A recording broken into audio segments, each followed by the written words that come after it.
नमस्कार भावांनो, मुंबईमध्ये असलेल्या मराठा आंदोलकांसोबत कोणता डाव खेळला जातो? हा डाव समजून घ्या. याचे सर्व पुरावे या व्हिडिओमध्ये आहेत. म्हणून व्हिडिओ शेवटपर्यंत बघा आणि जे जे मुंबईमध्ये तुमच्या ओळखीचे आहेत. सर्वात पहिली गोष्ट म्हणजे मराठी मुंबईत दाखल झाले तेव्हा देवेंद्र फडणवीस यांच्या सरकारने त्यांना अन्न पाणी मिळू नये म्हणून तेथील खाऊ गल्ल्या बंद केल्या. जे लालबागचं अन्नछत्र सुरू असायचं ते सुद्धा बंद केलं. 2 दिवस मराठी उपाशी झोपले.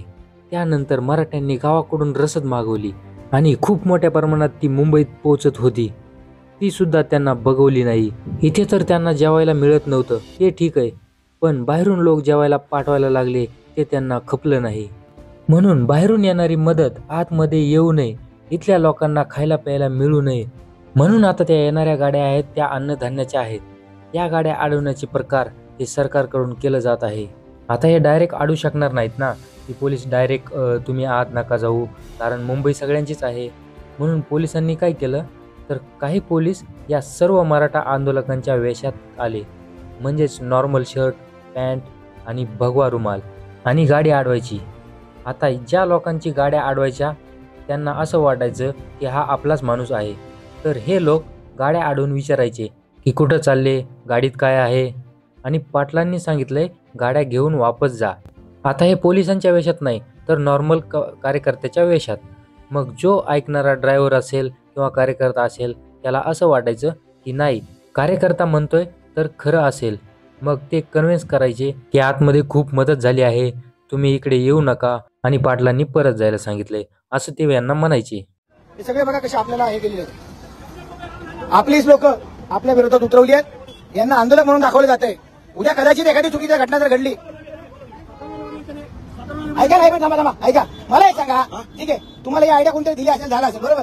उद्या तुमच्यासारखं जसं कोणी केलं आणि इथं जर काही चुकीचं कृत्य केलं, कोण जबाबदार त्याला? तुम्ही सांगा मला. तुम्ही हे गमचे आणि अधिकारी का उभे केले? अजून दुसरा प्रयत्न केला जातो तो म्हणजे मीडियाला हातात धरून या आंदोलकांना बदनाम करायचे खूप प्रयत्न चालले आहेत. आता बघा, लाखो आंदोलक मुंबईला आले आहेत. त्यापैकी काही आंदोलक थोडेसे टुकार असू शकतात, म्हणजेच थोडे त्यांचा बिहेवियर प्रॉब्लेम असू शकतो. म्हणजेच काही ठिकाणी जाऊन गोंधळ घालणे, उगाच शांततेच्या ठिकाणी जाऊन घोषणा देणे. माझं मत आहे की असे प्रकार थांबवा. हे यांना एवढंच बरं होतंय की बाकीच्यांना सांगायला की बघा बघा हे आंदोलक कसे करतात, हे तर मजा मारायला आले आहेत.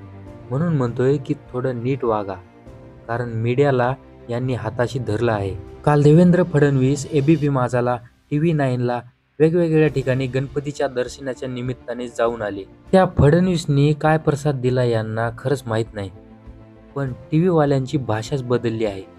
आता हे मीडियावाले काय दाखवायला लागले की मुंबई किती घाण झाली आहे, सगळीकडे घाण पसरली आहे. तर बरोबर आहे, एवढे आंदोलक म्हणल्यास थोडाफार घाण होणारच ना, आणि त्यातील काही आंदोलक ती घाण साफ पण करत आहेत, आणि ही सरकारची पण जिम्मेदारी आहे. पण हेच TV वाले गणपतीच्या वेळेला घाण पसरली असं दाखवायला का येत नाहीत? यांच्या सभा होतात BJP वाल्यांच्या, तेव्हा त्यांनी हे दाखवलं का? 2 दिवस हे आंदोलन सुरू आहे, तर आता हे दाखवायला लागले की कशी घाण झालेली आहे, कशी ट्रॅफिक झालेली आहे. आणि हो, आंदोलन म्हणजे काही कम्फर्ट नसतं, ते सरकार जागे होण्यासाठीच असतं. ते काही तेथील सामान्य नागरिकाला त्रास देत नाहीत.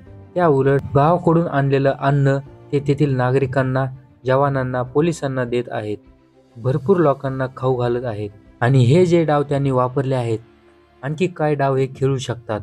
त्यामुळे सावधान राहा, सतर्क राहा, आणि व्हिडिओला लाईक करा, चॅनलला सबस्क्राईब करा. या विषयावर आपण व्हिडिओ बनवत असतो.